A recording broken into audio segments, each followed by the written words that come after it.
لفظ انسان کے غلام ہوتے ہیں، مگر صرف بولنے سے پہلے تک۔ بولنے کے بعد انسان اپنے الفاظ کا غلام بن جاتا ہے۔ انسان وہاں ضد کرتا ہے جہاں اس کو مان ہوتا ہے۔ اس کی ضد رد نہیں ہوگی۔ مان ختم، آواز ختم، الفاظ ختم۔ انسان لحاظ میں اتنی باتیں اپنے اندر بھرتا جاتا ہے کہ آخرکار ایک خاموش آتش فشاں بن جاتا ہے، جو یا تو خود کو کھا جاتا ہے یا پھٹ کے کسی اور کو۔ لفظ سے بھی خراش پڑتی ہے، تبصرہ سوچ کر کیا کیجیے۔ جھوٹ سے بھی برا ہے آدھا سچ، اس سے بہتر ہے کہ چپ رہا کیجیے۔ لوگ ڈھونڈتے رہ گئے کامیابی کو، مؤذن کہتا رہا حی علی الفلاح۔ دعائیں کثرت سے کیا کرو، کیونکہ تمہیں نہیں معلوم کہ کئی مرتبہ تم گرنے ہی والے تھے، مگر تمہاری دعاؤں نے تمہیں تھام لیا تھا۔ ہر انسان کو یہ فکر تو ہے کہ میرے مرنے کے بعد میری اولاد کا کیا ہوگا، لیکن کسی کو یہ فکر نہیں کہ میرے مرنے کے بعد میرا کیا ہوگا۔ لوگوں کے عیبوں سے اس طرح غافل ہو جاؤ جیسے سوتے وقت تم دنیا سے غافل ہو جاتے ہو۔ درخت اپنا پھل خود نہیں کھاتے، دریا خود اپنا پانی نہیں پیتے۔ پتہ ہے کیوں؟ کیونکہ دوسروں کے لیے جینا ہی اصل زندگی ہے۔ جب تم کسی شخص کو اس کی دولت کی وجہ سے عزت دینے لگو تو سمجھ لینا تم نے اپنا ایمان کھو دیا ہے۔ اگر میرا علم مجھے انسان سے محبت کرنا نہیں سکھاتا تو ایک جاہل مجھ سے 1000 درجے بہتر ہے۔ غصہ ہمیشہ تنہا آتا ہے، لیکن جاتے ہوئے اپنے ساتھ عقل، سمجھ، اخلاق، ذہانت اور شخصیت کی خوبصورتی بھی لے جاتا ہے۔ مجھے مایوس ہونے والے شخص پر تعجب ہوتا ہے جبکہ اس کے پاس استغفار کی قوت موجود ہے۔ بڑا آدمی وہی ہے جو اپنے پاس بیٹھے شخص کو چھوٹا محسوس نہ ہونے دے۔ امام جعفر صادق نے فرمایا، لوگوں کو راضی رکھنا مشکل ہے اور لوگوں کی زبانوں کو خاموش رکھنا اس سے بھی مشکل ہے۔ لوگوں کی زبانوں سے تو انبیاء تک محفوظ نہ رہے۔ صبح کی نیند انسان کے ارادوں کو کمزور کرتی ہے۔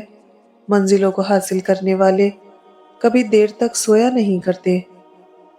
رشتوں کو سنبھالتے سنبھالتے تھکاوٹ سی ہونے لگی ہے۔ روز کوئی نہ کوئی ناراض ہو جاتا ہے۔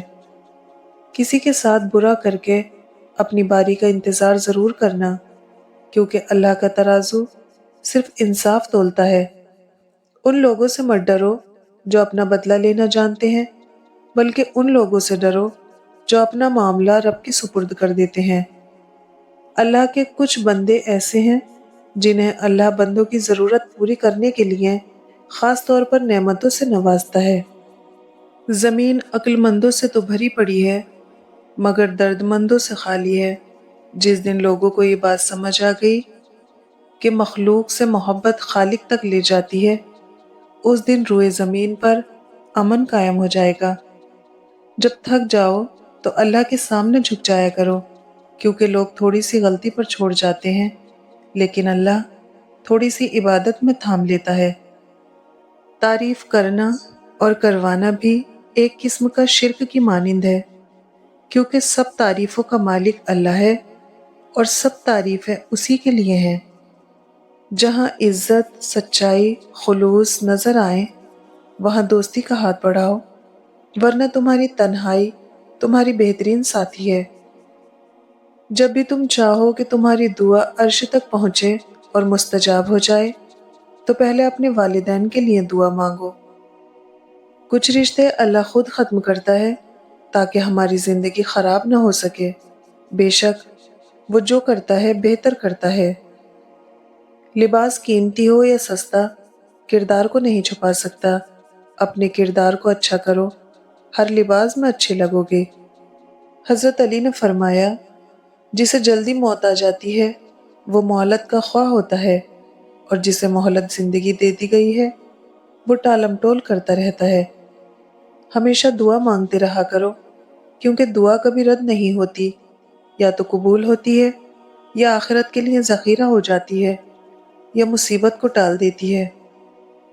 کبھی بھی اپنی جسمانی طاقت اور دولت پر بھروسہ نہ کرنا، کیونکہ بیماری اور غربت آنے میں دیر نہیں لگتی۔ بڑا خطرناک دور چل رہا ہے، ہر طرف فتنے ہی فتنے ہیں۔ اے رب کائنات، ہماری باقی زندگی صراط مستقیم پر گزارنا، آخری خاتمہ ایمان پر فرما۔ رشتے ضرورت کے ہوں تو کبھی خوشی نہیں دیتے، اور جذبات کے ہوں تو کبھی ساتھ نہیں چھوڑتے۔